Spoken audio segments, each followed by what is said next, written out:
interesting. What was very interesting was he said he has not missed a day of going to the mikveh in 30 years. Since he's 12 and now he's 50. So basically, for 38 years, every single day he went to the mikveh. Yeah. Now, I want to suggest to him, because I'm sure his shul has a mikveh, and since the shul is closed, then he can get exclusive access to it. Yeah, Who is this? That means you Mendel Kaplan. So, but isn't that defeating the point? He's just said that he doesn't want to go down slippery slopes. Yeah, no, he knows human nature.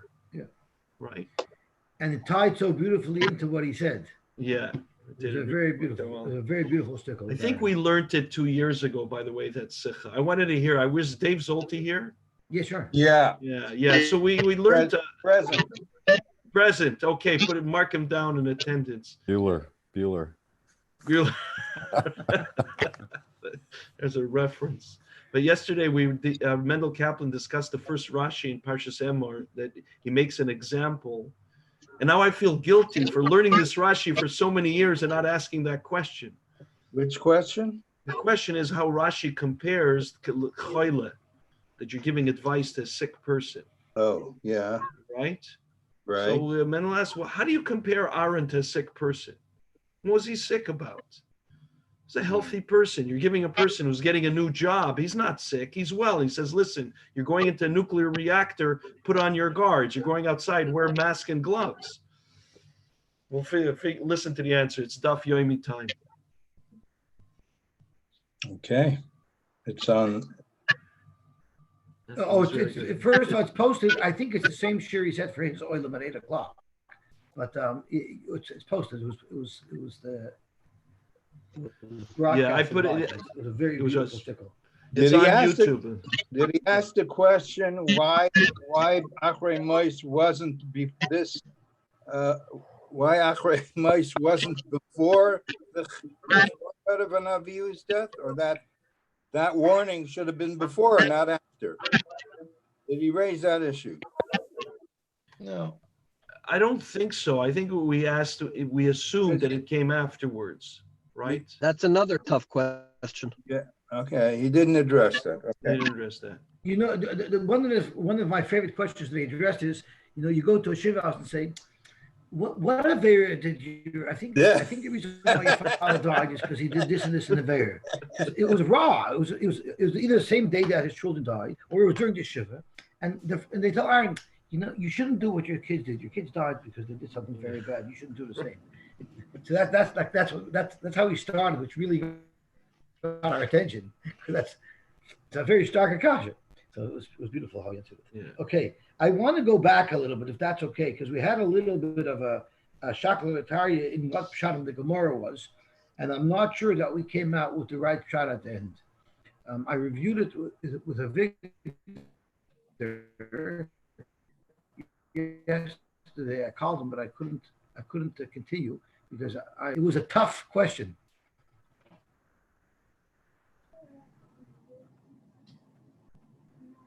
Chaim Tzvi asked me a riddle yesterday. I got the joke. Anyway, so the shaila over here is okay. So the Gemara over here on Daf Nun Hey Amud Aleph says, I just want to chazir the Gemara again because we had a controversy. What was the kasha on Rav Ami? And I'm not sure that we came out right. So I just want to review it. Amar Rav Ami, it's Nun Hey Amud Aleph, 3 lines from the bottom. Amar Rav Ami, Ein Misa B'lei Chet, V'en Yisur B'lei Oven. So the two statements that Rav Ami said was Ein Misa B'lei Chet, V'en Yisur B'lei Oven. Rav Ami never spoke about punishing fathers for children and children for fathers. Rav Ami just said two statements: Ein Misa B'lei Chet, V'en Yisur B'lei Oven. Now, where does Rav Ami get his halacha from? He gets it from a pasuk. And Misa B'lei Chet, Tichsev HaNefesh HaChetas HiTomus. Now, the pasuk goes on, but that doesn't have anything to do with Rav Ami's halacha. He's just quoting a pasuk.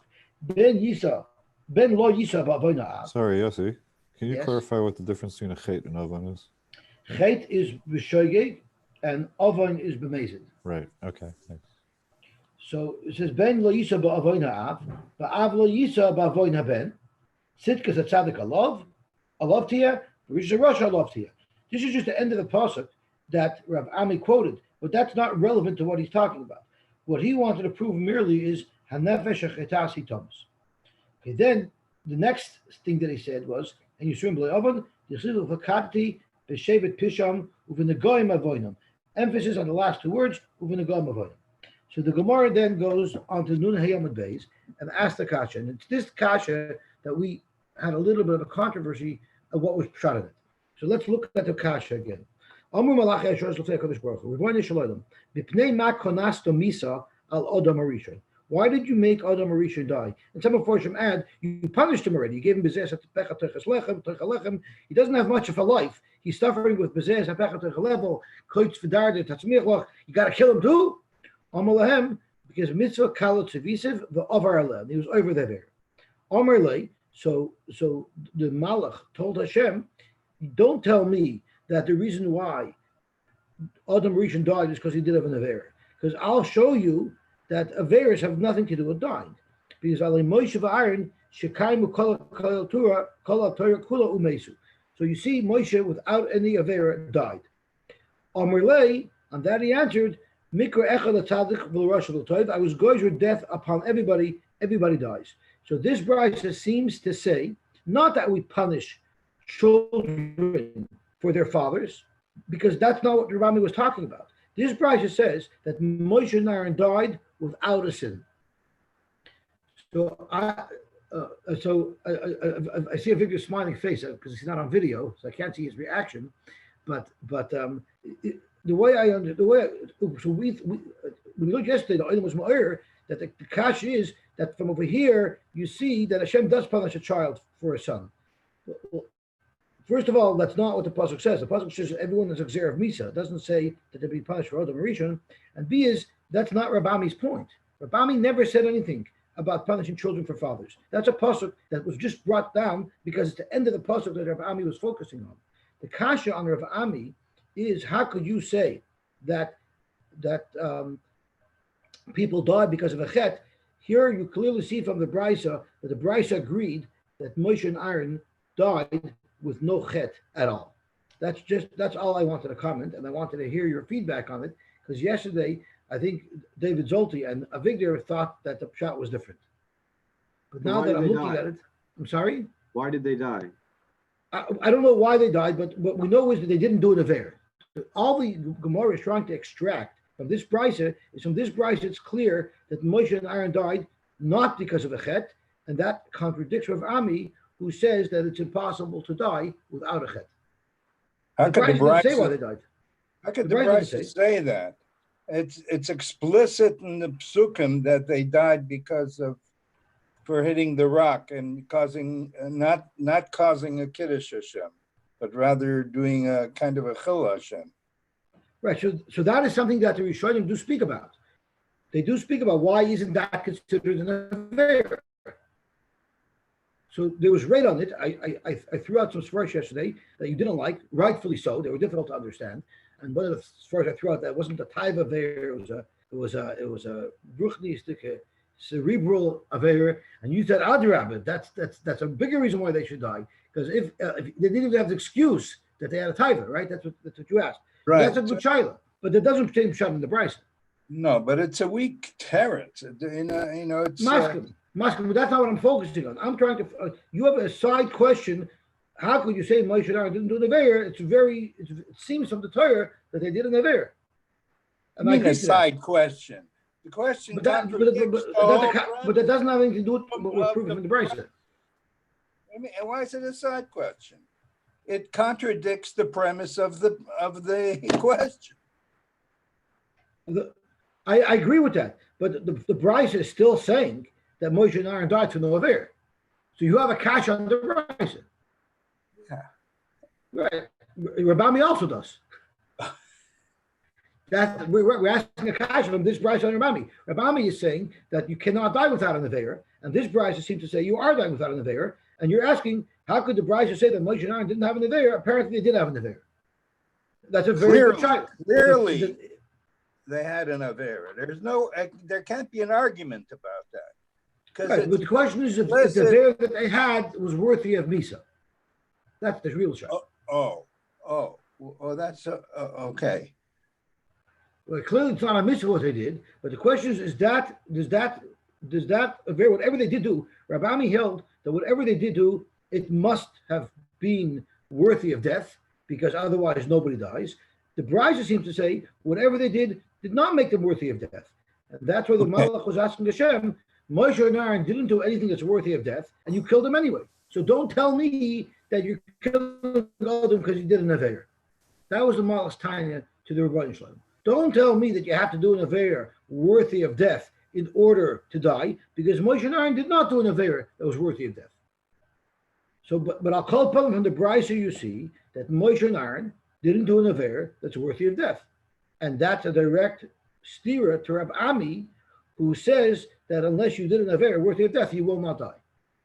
That was the Gemara's, that's the Gemara's Kashir. And the Gemara answered, in fact, that you're right. This Brisa does contradict Reb Ami, and Reb Ami has to align himself with Reb Shimon ben Elazar, which the Gemara pulled the rug out from under that as well, because the Gemara quoted there's 4 other people who we know never did Aveiros, yet they died. So that undoes Reb Ami's entire premise. They died because of the eitz of the Nachash. Right? They died the Ito Shal Nachash. Right. So for what is called the original sin, right? That's right. Okay, so why aren't we, there are multiple issues and questions. So now we still have the issue of why, we brought down the pasuk that the sons don't die for the sins of the father, and yet we see by Adam Arishon that they do die by the sins of the father. So how do we reconcile that? There are a few things that aren't reconciled. So for that, we could say right. The Gemara is not addressing those, but I don't know if we die as a punishment for Atzos Shel Nachash. You could learn that that's what brought Misa La'olam. Right. Now that Misa was brought La'olam, if you do an Aveira that's worthy of death, you'll have. It used to be. Yeah, I have a signal. The death penalty was once upon a time abolished, and because of that Atzos Shel Nachash, Hashem opened up the death penalty, but that doesn't mean automatically everyone gets a death penalty. No, for sure. Don't you see? 1 second. The next line from the Gemara that everybody, because of the Nachash, if a person has no sins, they're still going to die, because these 4 died because of the Nachash.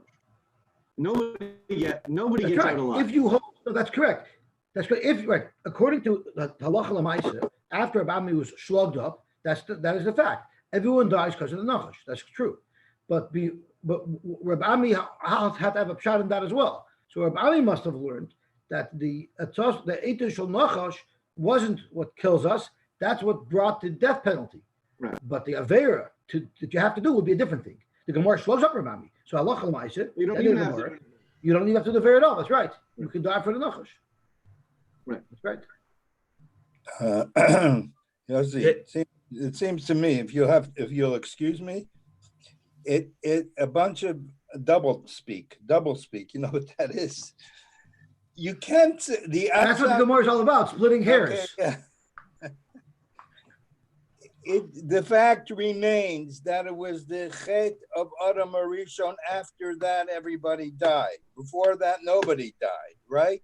So ergo, the chet caused death, and therefore all the children of Adam Arishon and all his offsprings forever began to die, right? So you can't say it brought death to the island, but it didn't bring death. They have the potential. They have the potential to die, but the reason why they die is because of a chet that they do later on. But the potential is there because of the chet of the nachash. Well, it would. On one hand, it's nice to start a game knowing that you're for sure going to lose. What? Well, really what David is saying is somewhat of a Christian doctrine that we have to die because Eve sinned, so I'm now at fault because she sinned. But the reality is we're still paying for a punishment when Yosef sold his brothers, right? Part of that is still. Okay. I think his brother sold him. Akiva, I think his brother sold him. Yeah. Yes. That's I'm talking about the same issue, by the way. That's part of the same issue. You're right. It's not just a kasha on Adam Rishon. It's also a kasha on how we're affected by the time of the avos, of the brothers, of everything. Okay, why should we be affected by that? If the sons are not punished for the sins of the father, why? Can I give it a shot? Can I give it a shot, David? Sure. Oh. There's a difference between when someone is punished for something and when someone has a consequence from something. So, for example, if I leave my valuables in my car and the car gets broken into, my valuables were not stolen because I was punished because I did that. My valuables were stolen because of consequence. That's just simply what happens.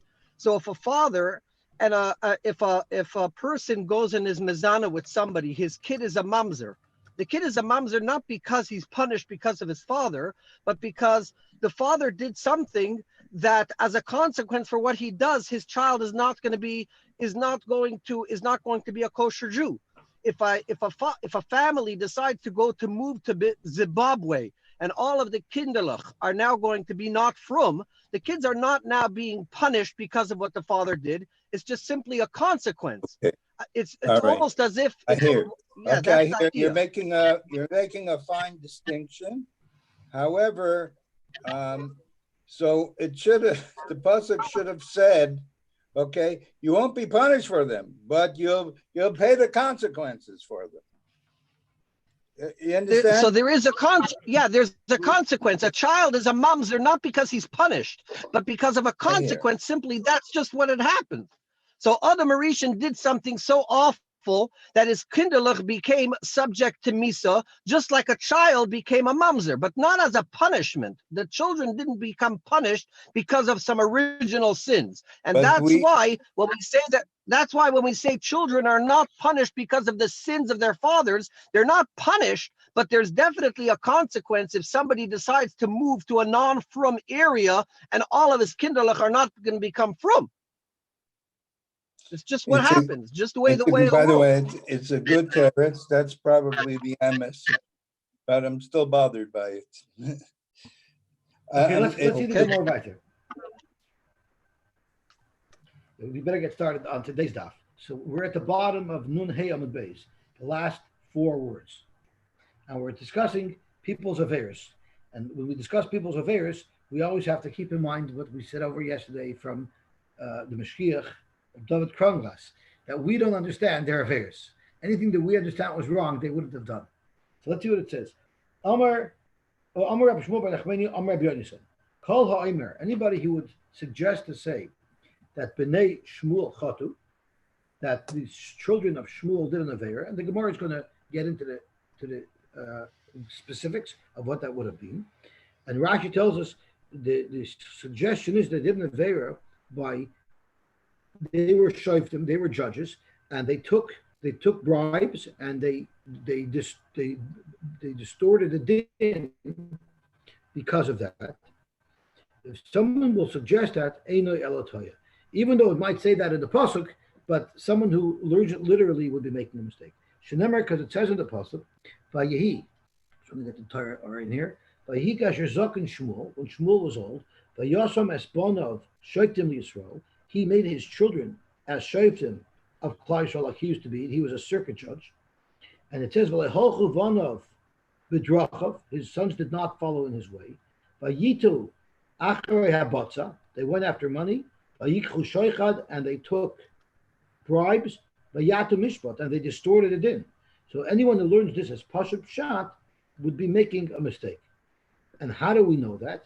So the Gemara Darshans, it says, V'leholchu banav b'drachav, they didn't follow in their father's ways. Zok Gemara, b'drachav hu do'elochu, they didn't follow the great extreme tzidkis that Shmuel had. But just because they didn't behave exactly like their father, so that means they weren't off the charts tzaddikim and gedolim. But that doesn't mean they were maritim. It doesn't mean that they did averis. Elamani mekayim v'yatu acharei habotza. It does say that. So how could you possibly understand that? So Gemara, also kamaise avim, they didn't act in the same noble fashion that their father Shmuel acted in.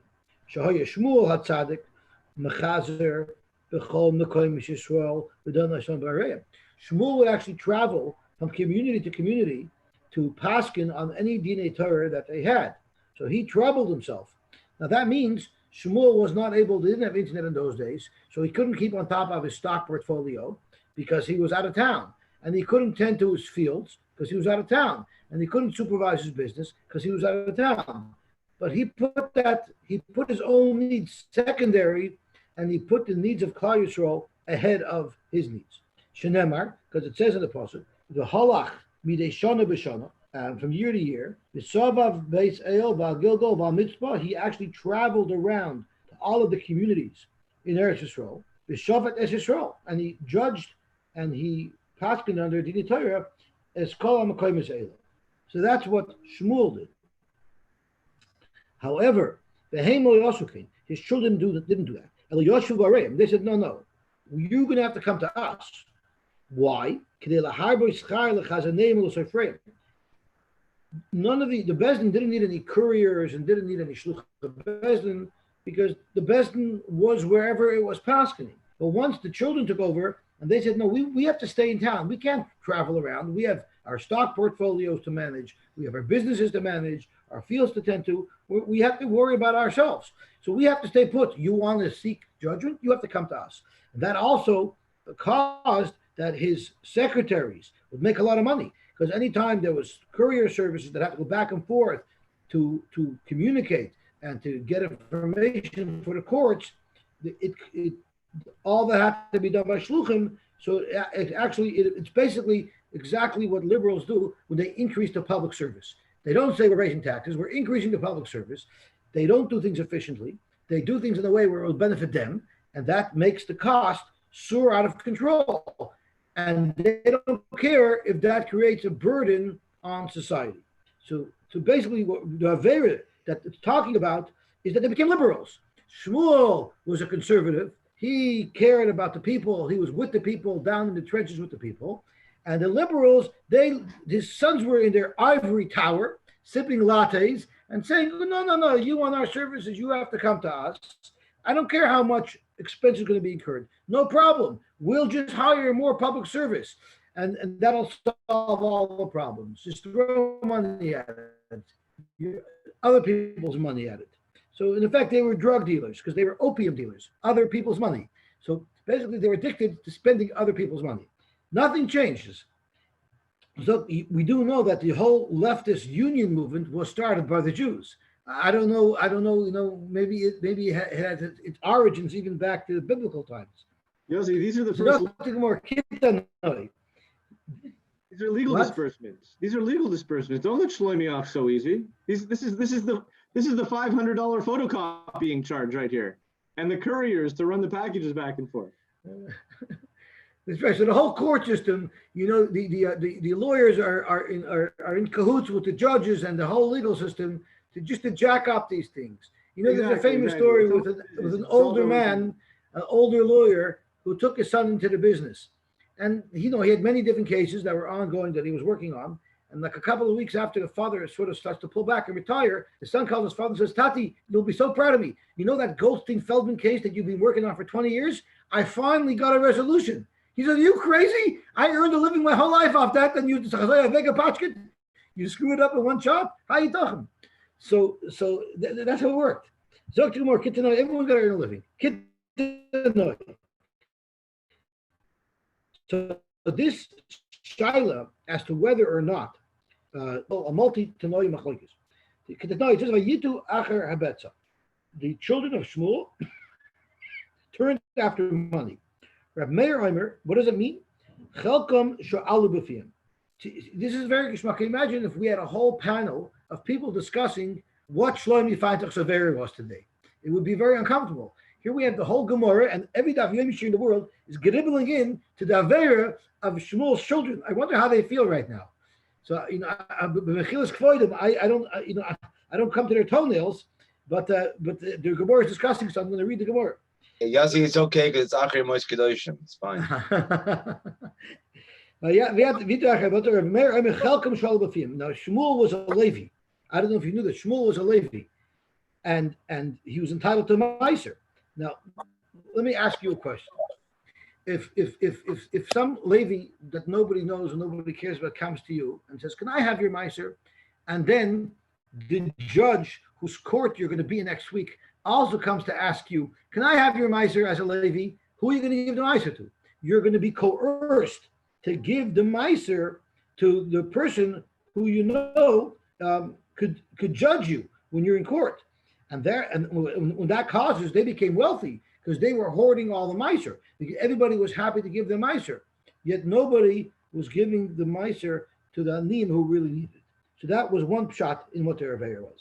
So again, they didn't take Shoichat and they didn't change Halacha, but they asked for Meiser. That was an Avla.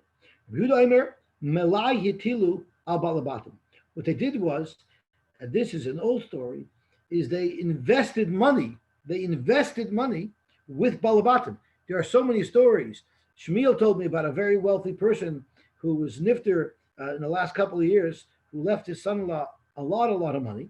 And it turns out that he was a Rebbe, and this Rebbe invested with some wealthy people, and he became very wealthy. So it was an avla that they invested, that these Bnei Shmuel invested money with rich people, because Rashi says, "Noislim pragmatia lasik behen, olosas lemaschar, mitoich kach hayenimshach libam lahatis din kishaboin lefneim loden." There are very was you shouldn't have any a dayan should not have any business activity, because what happens if he's somewhat nagay? That's exactly like all the senators buying stocks when they know they're about to make a law that's going to help the stock, or sell stocks when they know tomorrow they're locking down the economy, like sell their travel stocks when they know tomorrow they're going to lock out travel and they're going to shut down flights, but they sell their stocks before or they short it before. That's in the Goyish Welt, senators do those things, but in the Yiddish Welt, that's not called squeaky clean, and it was inappropriate for the Bnei Shmuel to be in the business world, because that automatically will create some type of negias in Paskin and Shilos. So that was the time on them. Rabbi Kiva, Pupa Yisera Shel Meiser Notlu Bezroya. They actually went and grabbed Meiser, which is even worse. It's even worse. And Reb Yosy Simon Matnis Notlu Bezroya. They took Matanis Bezroya, and Rashi has two pshatim. Either it means they took Zeroya L'Chayim and Keva, and Zeroya L'Chayim and Keva are Matnas Kahuna, and they took them, which is like theft. And the other pshat is that they just grabbed the Meiser that they were entitled to, which wasn't appropriate, because Rashi says the Nosa on the coin, the Matnas Kahuna and Levi have to be given to you by the Bailim. They're not supposed to be grabbed from the Bailim by you. So based on this, we have most of the Shittas seem to hold that the Bnei Shmuel did not do an Aveir. So I want to share a chart with you that Akiva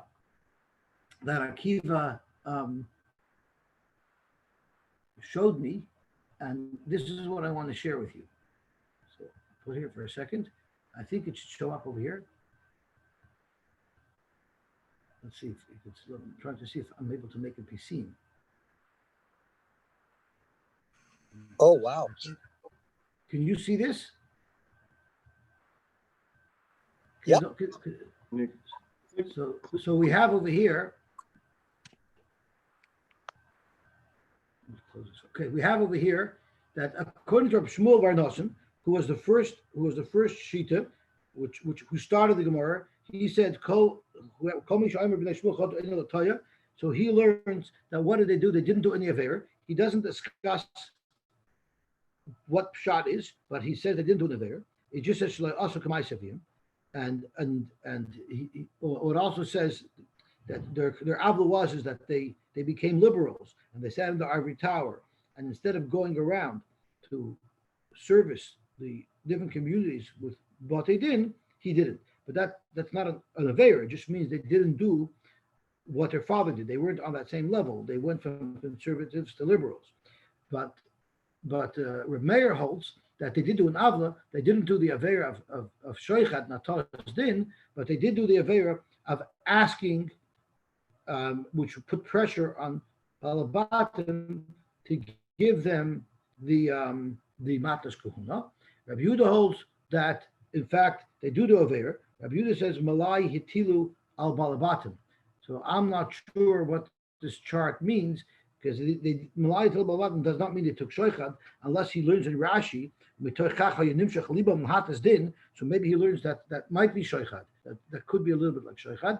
Rabbi Kiva says that Kupa Yisrael from Maisha not do. They took more Maisha than they should have. Again, they didn't do the Aver of shoichad. And according to Reb Yosy, they didn't either do the Aver of shoichad. They either grabbed matanis rather than wait to get it, which is Rashi's second shot, or they took the matana of Kohanim. They took Zeroy Lachayim and Keva, which they were unauthorized to take. So that sort of puts everything into perspective. Okay, let me close this now, and let's see if I can get back. How that's Geneva. How could they take Matanis Kahuna if they're Levian? That is a shtickle Geneva. So it was Geneva, but it's not shoichad. It's not the Avera. Where it's worse than shoichad. I don't know if it's worse, but it's as bad as. It's definitely not good. Right. It's a mitzvah. It's not. It's on the Seres Dibris, right? It's on the. No, Geneva. Well, actually, no, the Geneva in the Seres Dibris is kidnapping. It's kidnapping, right. Okay, so let's see what the Gemara says. So listen, they definitely weren't doing mitzvahs and ma'asim tovim, but it might not. I guess it might not have been as bad as shoichad. Zog the Gemara. Amar B'Shmuel Bar Nachmani Amar B'Yonason. Kol Omer David Chata. Anyone who will say that David did an Avera, and that we know is the opposite of the Avera of Bathsheba, Ein Elotoy, that would also be a mistake. Shnemar says, Vahi David L'chol Derachov, Maskil. He was maskil in every of his ways. Vashem Imoy. Hashem was with him. Zog to Shmuel Bar Nachmani Amar B'Yonason. After if it says Vashem Imoy, clearly he couldn't have done that Avera, because otherwise the Shekhinah would not be with him. Let's look at the Nusach inside. Madua Bazisas Tavar Hashem Lasos Hara Beinai. Es Uriah Hachiti Hikisa Bacher. You killed Uriah Hachiti. There's Ishtoi Lakachta Lachal Isha, and you took Uriah's wife. And how did you kill Uriah? Becher B'nei Ammon. You didn't directly kill him. You caused that he should get killed by Ammon. You sent him to the battlefront purposely because you knew his life would be in grave danger and likely he would get killed. And that was called Bazisas Tvar Hashem. Zok to Gemara. What does that mean? What did you do? Zok to Gemara. Shabikash Lasos V'Loyasa. He only wanted to do that. He wanted to do that, but he didn't do that. So Zok to Rashi. What does that mean? Shabikash Lasos. Rashi Shabikash Lishkavima Kodim Shekibla Get.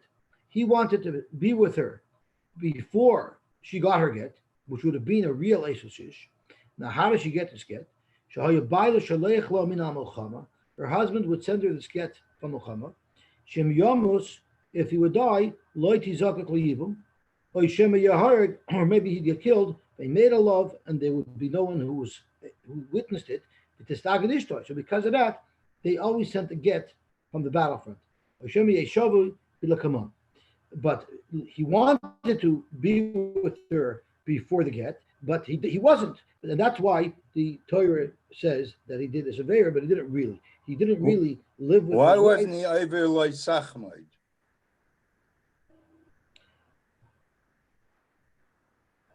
I'm not sure what the exact qualifications are for Lo Sachmaid. That's on these there. It says Lo Sachmaid Eishes Reyecha. Right. I'm not sure. Because she was already divorced. He wasn't.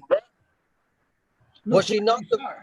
The Gemara is saying that she was not divorced when he wanted her. It says, right. But now that you're bringing up the question of whether she was actually divorced at the time, we're going to see soon in the Gemara, and Tosfos takes exception to what Rashi said, and the shaila is, was it a regular get sent, or was it a get that was given al Tanai before the Milchama that it would be Chalim Afreya? So we'll see that soon. Right, but according to this, Shabikesh Lasos V'Loyasa. That's what Shikla Sachmaid. What? Yeah. I hear.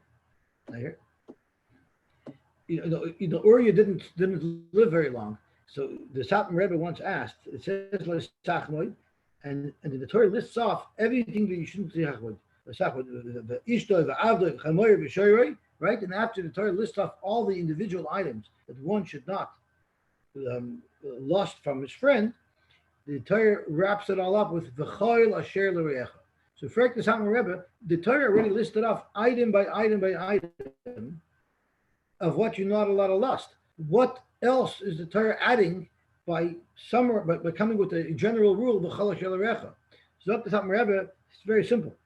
The Torah is telling you, you're sure there might be one component of your friend's life that you want.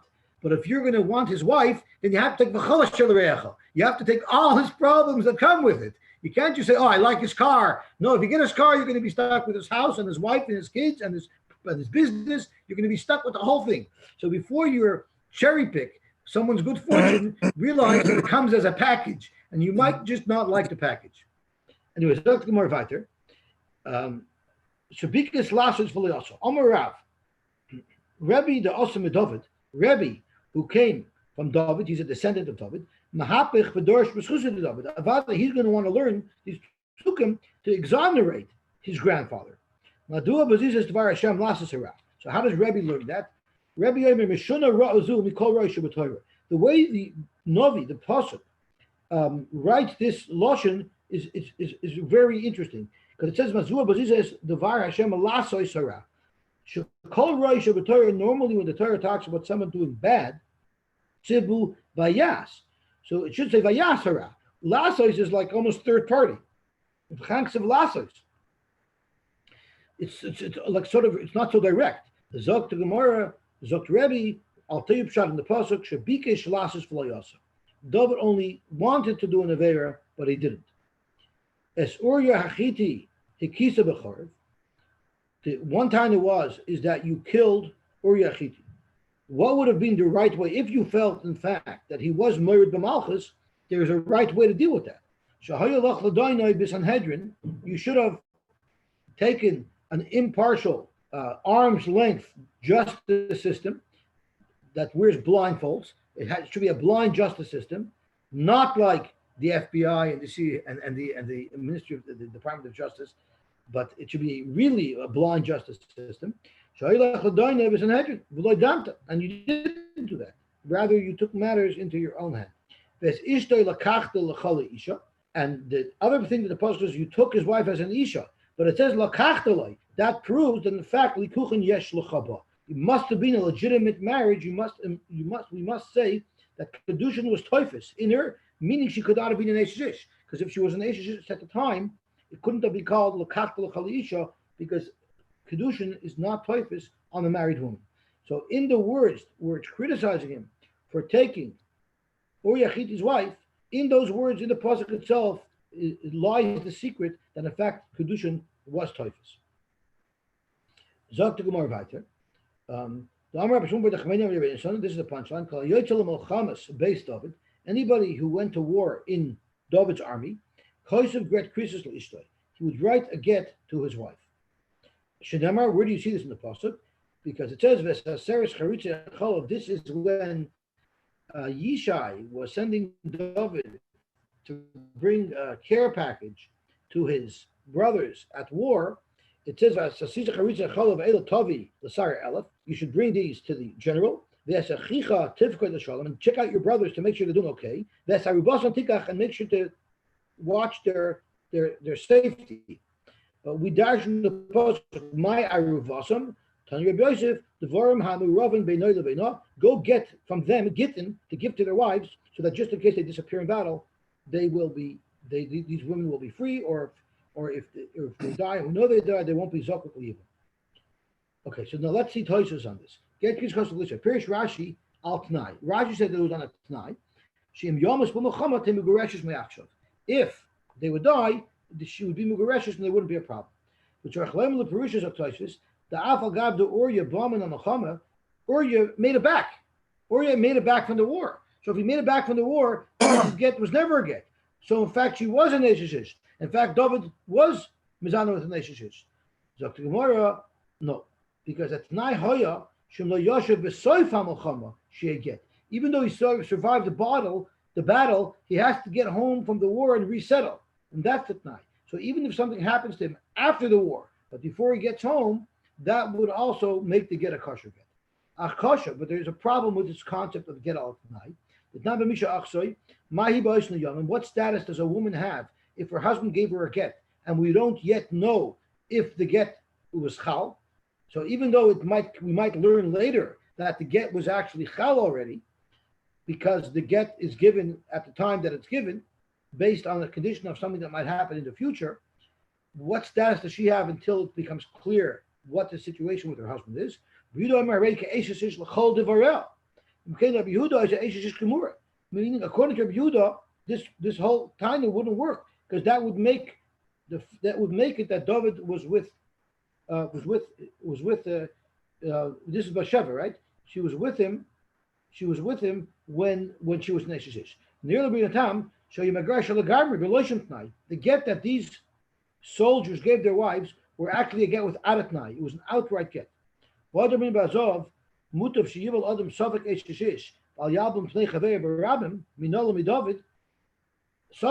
would mean it's a suffix if there's a get. But if you're going to learn pshat that, like Rabbeinu Tam, that it was a real get, so what does the Gemara mean that David was living with a suffix eshish? So the Tosh is calling the suffix eshish if you show you magarshim bitzina.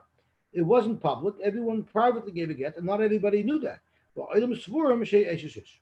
according to Rashi, at that point that he was with her, she was actually a suffix eshish. As it turned out, Uriah died, so she was not an eshish. But according to Toshvish, she was for sure not an eshish, and the only reason why she's referred to as a suffix eshish is because it wasn't public.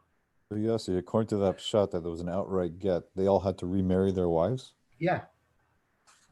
Wow. Yeah. You know, like the guy who gave a get, and right after the get, he tells his wife, "I want to marry you again." So she says, "You just gave me a get. Why would you want to marry me again?" And he said, "Well, as a second wife, you're not bad." So they all took him back. Zok Gemara, Tanu Reb Yosef. I'm sorry. And you also killed Uriah with the sword of the Bnei Ammon. My Cherev Bnei Ammon. Exactly what happened. No, I'm sorry. We know what happened. We know that he put him into a danger where he would be killed. So what are we trying to say? What is the Navi trying to tell David when he says we can learn just like any person that the Ammonim killed your enemies, they killed your soldiers in battle. You don't get punished for losing a soldier in battle. So to Uriah, there's no oynish for you, the Navi told him, because that was not your affair. So my time, why is it your affair? Lamaisa, you caused him to get killed. The answer is because Morid B'Malchus happened. Uriah Chiti was a Morid B'Malchus, and a Morid B'Malchus is Chayv Misa. The Amrle, how was he a Morid B'Malchus? Because David HaMelech had a conversation with Uriah, and I'm going to jump into the pasuk. It says, "Vayomer Uriah al David." Uriah came to give David a report of what was going on at the battle, and he says, "Ha'aron v'Yisrael v'Yehuda Yoshu b'Sukkos." Aaron, the Yisrael Yehuda, or could be David. I don't know what the story is. Whoever knows, nobody can enlighten us. Maybe David wanted to send him home. Maybe David said, "I want to send you home." And Uriah told David, "How could it be? Aaron v'Yisrael Yehuda Yoshu b'Sukkos." Everybody's out in battle on the battlefront.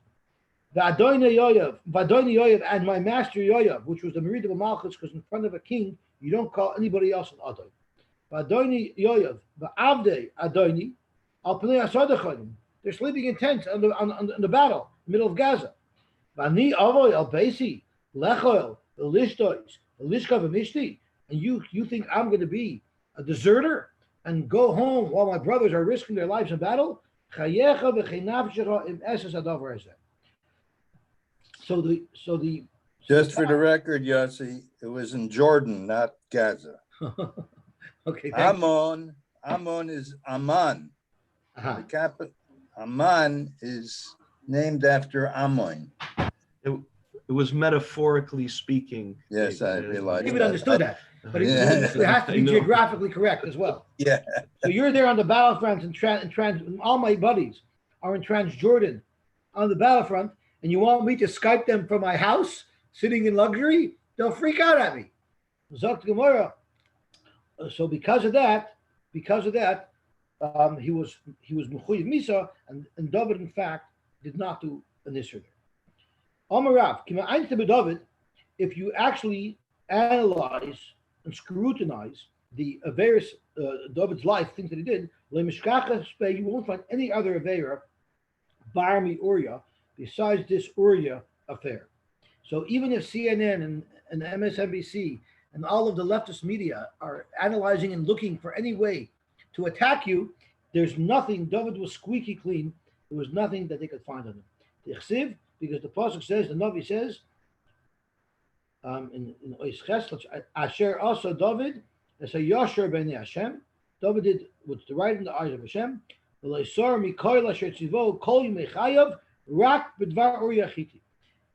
Torah clearly says, the Navi clearly says that the only taina that was ever brought on David was the Maisa of Uri Yachid. Abai Kshisha Rami, the Alta Abaya asked the following question. The Rav. He had a stira with Rav Salacha. So we just learned that Rav said that the only Avera that David ever did, Amar Rav, the only Avera that David ever did was Avera of Uri Yachid. Well, Rav says something else. Amar Rav, Kibul David Lashon Hara. David was Makabel Lashon Hara. Was up to Gemara Kasha and Shver. So let's see now under what circumstances was David Makabel Lashon Hara. Gufa Rav Omar Kibul David Lashon Hara. Tichsiv Vayomer LeHamelech Efahu. So there was this fellow Tziva. Tziva was a shtickle troublemaker, and David HaMelech was looking for I'm not sure who David HaMelech was looking for. Let's see if he says, does the article say who David HaMelech was looking for? Let's see. He was looking for somebody. It was Mephibosheth. He was looking for Mephibosheth. Okay, so David was looking for Mephibosheth. Where is Mephibosheth? Tziva told him, he was at the base of Macher ben Amiel below Dover. Below Dover is the pasuk tied to the pasuk means it was a city by the name of below Dover. But the Gemara darshans it here a little bit. So let's see what it says over here.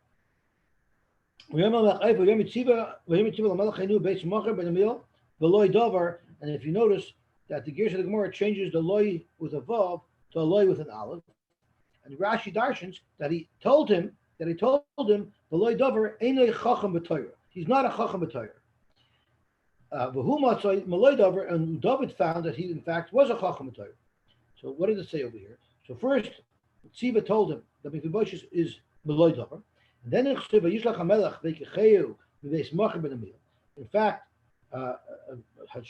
David HaMelech sent to retrieve Mephibosheth from there. He came below Dover, from below Dover.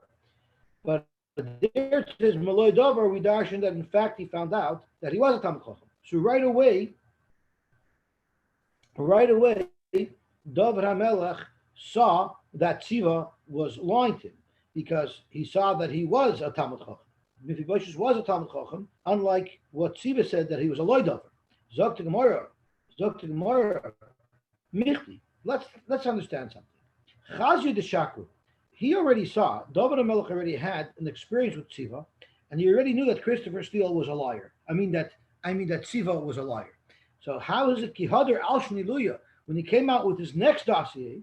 My time of Kiblamine. Why did they accept it as a legitimate piece of intelligence? Where was the next time that David had an encounter with Tziva? I'm going to read it from the Torah. Where is the son of your master? Meaning he was looking for Mephibosheth. He's sitting in Yerushalayim. David was in Hebron at the time. Yerushalayim would have been where the enemy was, where Avshalom was.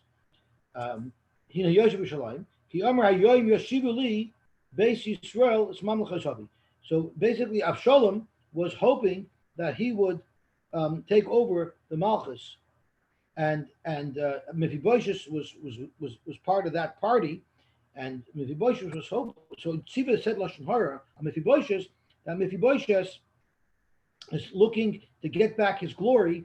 Mephibosheth was an enikel of Shaul HaMelech. He was looking to get back his glory once David, because he was hoping David would get knocked off. So Tziva said something pretty nasty about Mephibosheth. When we know on the Kibol Minei, how do we know that David HaMelech was makabel that lashon hara from Tziva about Mephibosheth? He was so happy with that information. The pasuk says, "Vayomer HaMelech Tziva, Hine lecha kol asher Mephibosheth." You know what? I'm going to take away everything that belongs to Mephibosheth, which is the same thing Achashverosh did to Haman, and I'm going to give it to you. Wow, thank you so much. I'm going to bow down to you. I found favor in your eyes. So here he brought lashon hara, even Moshe Shemer. He lied to David HaMelech. David HaMelech bought it hook, line, and sinker, and because of that, he gifted Mephibosheth's entire estate to Tziva. What happened? Ushmul Laomer. Okay, so that's how you see, in fact, that's how Rav learns, at least, that you see from here that David was makabel lashon hara about Mephibosheth. That ends our proof about Rav. Now we're going to get more into the story about what happened here. David didn't blindly accept what Tziva told him about Mephibosheth. David made his own assessment after personally meeting with Mephibosheth, and he came to his own conclusion that Mephibosheth was a traitor. Mephibosheth ben Shaul, Mephibosheth the son of Shaul, he wasn't an he was a son. Yorad L'Kras HaMelech, he came to the king, to David. So after, when Mephibosheth finally came to David, he didn't dress up properly the way you greet a king, in proper suit, clean shaven, well groomed. Rather, he came disheveled, as if not to be celebrating David's success. He was almost showing that he was disappointed by David's success. From the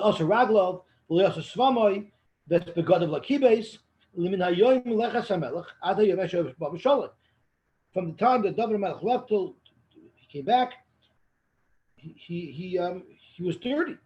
So David thought that was a little bit disrespectful. And it says, when Mephibosheth came to greet the king, why didn't you come with me? Why did you, when I left, why did you stay? Why didn't you come with me when I left? So I'm sorry. So the Mephibosheth answered, "I'm not a traitor. My master, the king, Abdi Rimoni, my servant, lied to me and fooled me. He Amar Abdecha Ech B'Shavliach Chamar VeErkav. He told me to ride on a donkey. He told me to come with my donkey because I am a cripple and I'm not able to walk by myself. So Mephibosheth was saying that I was fooled and I didn't come with you because my servant lied to me. And then my friend went and spoke, Moshe Shemer, he spoke bad about me. So this Tziva, this SOB, went and lied about me to you, my master, the king. But my king is Kamalach Halakim. You're a Malach. I'm loyal to you no matter what. And in fact, if you gave away my entire estate, I accept that. So the Melech said, no, why would you say that? Amarti, I said, because what happened was, after he came back and David saw that maybe Mephibosheth wasn't as guilty as Tziva said, he didn't want to take it away from Tziva. So what he did was he said, you'll split it. Half the estate Mephibosheth will keep, and half the estate Tziva will keep. He didn't like that. You know what? Let him have all my land. Let him have everything. I don't need anything. I'm so happy merely because the king is good and the king is safe. That's all I need. I don't need anything else. But it was said a little bit with disdain. So this was the whole Shaklavataria. Tziva lied about Mephibosheth. Mephibosheth came. He wasn't dressed properly, and when David HaMelech told him, you know what, we'll just split it, he said, no, let him have everything. Amar Loi. So now the Gemara is going to give a little bit of an explanation of what this conversation was.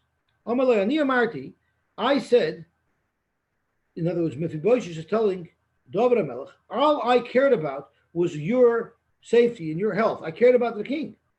Ani Amarti Matzur Tavi B'Sholem. All I wanted to know is when the Melech is going to come back safe. And this is what you do to me. You take away my estate and you give it to Tziva. I'm not upset at you. I'm angry at Hashem who saved your life because of that I got messed up. So that's clearly Mephibosheth being very disrespectful to David HaMelech. Hani d'chsev uben Yonasan Meiriv. Let's Ben Yonasan Meriv Baal. The son of Yonasan was the Meriv Baal, and then it says so Ben Yonasan had a son by the name of Meriv Baal, or Meriv Baal, and the son of Yonasan, who was Meriv Baal, Hoylodis Micha, had Micha. So Meriv Baal was the son of Yonasan, and Micha was the grandson. In fact, Gemara, so I was right. He wasn't directly the son of Shaul. He was the uncle of Shaul. Mephibosheth was the son of Yonasan. And the Novi have been called Meriv Baal. Why that nickname? Also Meriva in love. Since he made a machlokes with his owner, with Rebbeinu Shloim, Yotz the Baskel of Amarloi, Bamachlokes, the son of a Bamachlokes. And why he was a shtickle Bamachlokes here, because he got a little nasty, he got a little testy in his conversation with David HaMelech. But Bar Natza, where do you see that his father was a Baal Meriva? Where do you see that his grandfather was a Baal Meriva?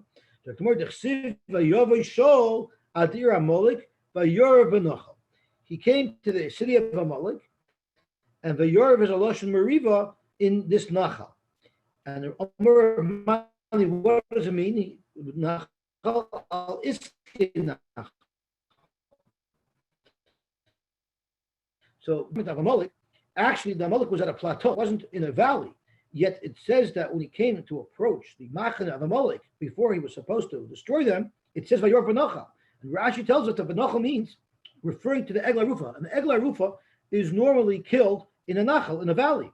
And Shaul said, Madich, we do Egla Rufa, this whole big complicated procedure. If merely one life is lost, and now I'm expected to kill thousands of Amalekim, how could I do that? Even if the adults are Balei Avera, but the little children, how could I kill those children?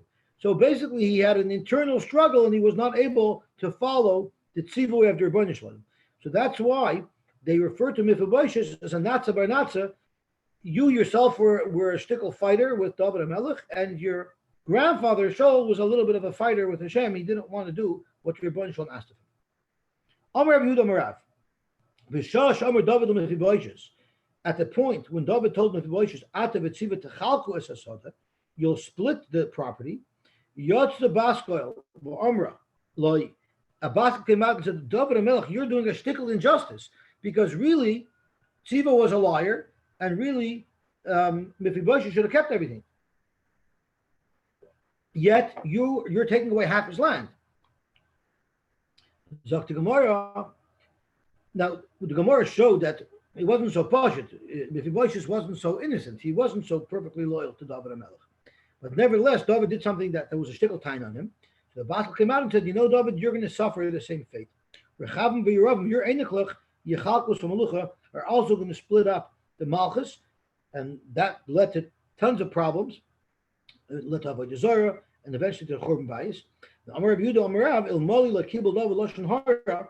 If David would not have been Mekabel Lashon Hara about Mephibosheth, and therefore he wouldn't have given the land to Tziva, it wouldn't have caused that he would get punished, and the Baskel would come out about him, and say that his Malchus will also be split in half. So that all was an effect of, like Chaim Tzvi said, there was a consequence. I don't know if it was a punishment, it was all a consequence of the fact that he was Mekabel Lashon Hara, And because of that, the Nechel was Malchus David, V'lo Avdul Yisrael Avodah Zarah, and that wouldn't have led to Avodah Zarah, because the only reason why Avodah Zarah came into play is because when Yeravam was split up, he didn't want people going to Yerushalayim, so he put up Avodah Zarah to divert the Eden from going to Yerushalayim. And if that wouldn't have happened, then V'lo Galilim Eretzenu, we wouldn't have ended the goals. Omer Shmuel bar Nachmani, Omer Reb Yosy Simon. If anybody says that Shlomo did Naver, because the pasuk will say about Shlomo that he was over Avodah Zarah, Ein Elataya. Shenemar, let me read the pasuk inside. Vayhi la'eis zikna Shlomo, noshav hitu es levavai, acharei elahim acherim. His wives made him turn after Avodah Zarah. Le'haya levavi shalom im Hashem elikav kilvav David aviv. He wasn't as complete with the Rebbeinu Shalom as the heart of his father. So what does that mean? Zok Gemara, Kilavav David Aviv Hu Delay Hava. He wasn't as sincere and as close with the Rebbeinu Shalom as his father David, but he surely did not do Avodah Zarah. Elamani min Akayim. So what does the pasuk mean when it says Vayilaisik Neshloimai Noshav Hitu Eslavava? It does say that. Tomorrow he Reb Nosson Rami. Reb Nosson asked the steer. Vayilaisik Neshloimai Noshav Hitu Eslavava. His wives turned his hand. He turned his heart. And then it says. Kilavav David Aviv Hu Delay Hava, but Michtanam Lechata. So what is it? Did his heart turn to Avodah Zarah because his wife turned him to Avodah Zarah, or was he just not in Gans and connected to the Rebbeinu Shalom as his father David was? So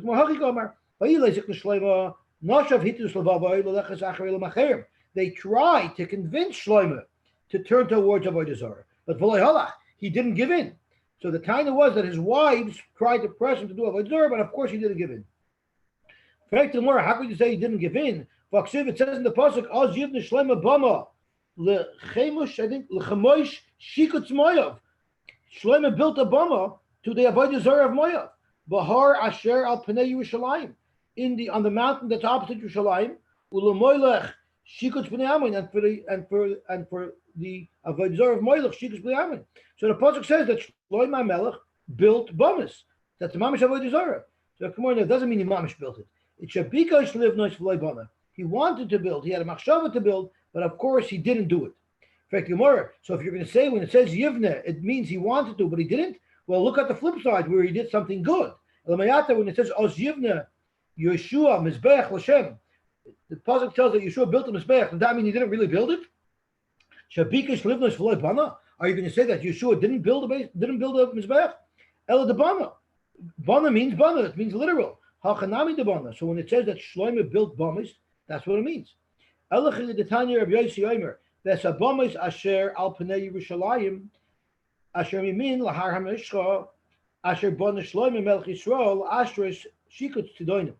This is talking about the melech Yeshio, who destroyed all of the bamis that were built, and it talks about Yeshio destroying bamis of Avodah Zarah that were built way back, b'mei Shlomo Melech. Frek Gemara, is it possible that bamas of Avodah Zarah that Shlomo Melech built would have still been intact in Yoshio's days? Avshir Ba'asa, who was a tzaddik, v'lei bi'aram, and he wouldn't have destroyed those bamas, or Yehoshaphat. Is it possible Yehoshaphat would have let those bamas of Avodah Zarah survive v'lei bi'aram? Achaba Yoshio bi'aram, v'lekol Avodah Zarah sheberetz Yisrael. We know for a fact that any Avodah Zarah that was in Eretz Yisrael, Asa v'Yeshavat bi'aram. Asa and Yeshavat pulverized and destroyed all of Avodah Zarahs. So what happened there? Were these bamas there or not? Elamakish rishonim lachronim.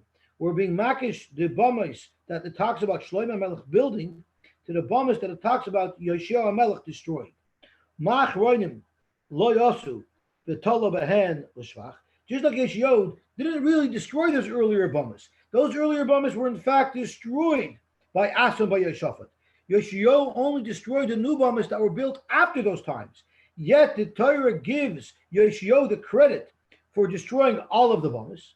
After Rishonim, so too, when it talks about the bamas that Shlomo built, Lo Yasu, he didn't really build them, but V'tolav and Legnai, the Torah considers it as if Shlomo Melech did as a Gnai for Shlomo Melech.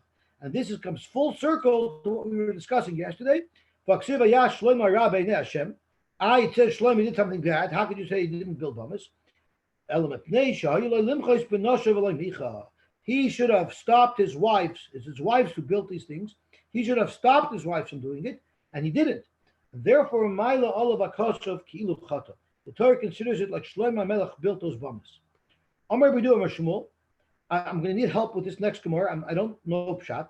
Amar B'du Amar Shmuel. Noich Le'La'is Tzadik. It would have been. It's better. It's better for Shlomo Melech. Sheishamish l'Dover Acher, that he should be a worker in the place of Avodah Zarah, cutting wood. Rashi says, or schlepping water. He'd rather be a poor servant, the lowest level of poor servant, where for money he's working in a church, which is like the lowest level a Jew can sink. That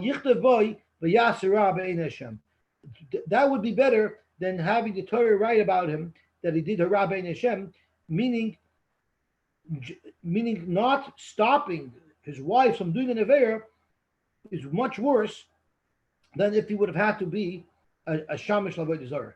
I'm not sure, what I don't understand about this, I don't know where the Gemara gets punked that comparison of a Shamish L'Avodah Zarah. Why is it punked that comparison that the Gemara is making? From where does it come from? That's what I wasn't sure about. So if anybody has any ideas, I'd love to hear them. Amar Reb Yudah Shmuel,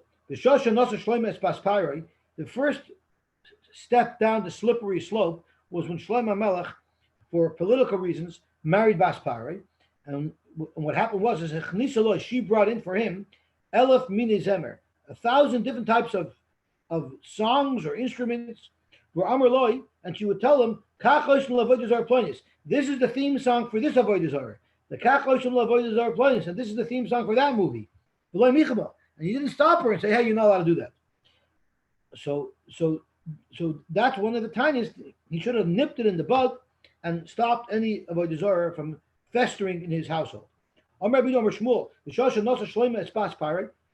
married Bas Parai, which was again the first step of the slippery slope, Yored Gavriel went B'noatz Kanabayam. He stuck a post into the yam, followed by certain, and it started to build up mud around it, and eventually it created a small island. And that island ended up becoming a big city. And that is where the great city of Rome was once built, which was the beginning of the end of Klal Yisrael, of the Beis Hamikdash. The Masnisa Tana, we looked at the Brisa, Oisa Yoim, Shehichnis Yeravim, Shnei Igle Zav. Now Yeravim is a generation later, when he brought the two Avodah Zarahs, Echad B'Beisel, Echad B'Don. At that point, this little stick had already developed into a small island, and Nivnat Tzrif Echad, they already put up their first structure there, a small little camping tent. So you saw that as the Eden continued to do bad things, there was like hangman. It's almost like a case of hangman. The first step when he did something wrong was the Kana Shabiyam, and then as the more affairs kept on happening, the gallows got built. And eventually that developed into a Talia Shal Yavin. If anybody would suggest that Yoshio did an Aveira, he's not making a mistake. Now, why would you say that Yoshio did an Aveira? The Gemara is going to quote in a second that Yoshio was a Baal Tshuva. So if he was a Baal Tshuva, he must have done an Aveira. Shenemar says, Vayasa Yosher B'nei Hashem, Vayelech B'chol Derech David Aviv. He did exactly like David, which means he was a Tzaddik Gomer. He didn't do an Aveira. Elamani Mekayim V'chamoyu Lo'hoyu L'fon of Melech Asher Shov. The Pasuk says there was never such a king who did Tshuva of Hazah Oifen. If he did Tshuva of Hazah Oifen, there must have been an Aveira. The Teretz is Shekol Dayin Shedon Mi Ben Shmoina At Shmoina Asrei. Rashi tells us, there's two pshatim, but Rashi tells us that Yoshio he became a king at 8, and he started paskening Dinei Torah when he was already 8, until the 18th year of his malchus. Until the 18th year of his malchus is how Rashi learns. Other Rishonim learn until he was 18 years old, because you're not really supposed to pasken before you're 18 years old. Rashi says the significance of the 18th year of his malchus was then Chalakia found a scroll. It was the first occurrence of the Dead Sea Scrolls. He found a scroll that had all of the Torah in it that Yoshio at that time learned very stark, and realized that some of the Dinei Torah that he paskened were mistaken. And he learned it from that scroll that he found, that he learned all these halachas. So that's Rashi's pshat. Tosha's pshat is, since a dayan is not supposed to pasken until he's 18, he didn't even analyze what he did in the past, but automatically he disqualified all of the psukim that he issued until he was 18. And he reversed all of the judgments that he made. So let's say he said Reuben owes Shimon $100,000, and he felt that he made Reuben pay Shimon unlawfully $100,000. You might say that he just went back to Shimon and said, you better give Reuben back his $100,000. Talmud Laomer, he paid it himself. Like all of these judge shows on television, they're small claims court. But as a pay to the people who come to small claims court, whatever the judgment is, this show ends up paying. So it doesn't cost the Baladin anything. So when he went, Yeshio, and he reversed all of his Piskei Halacha, he didn't make the people who got money give it back. He laid it out from his own money. Upulika de Rav.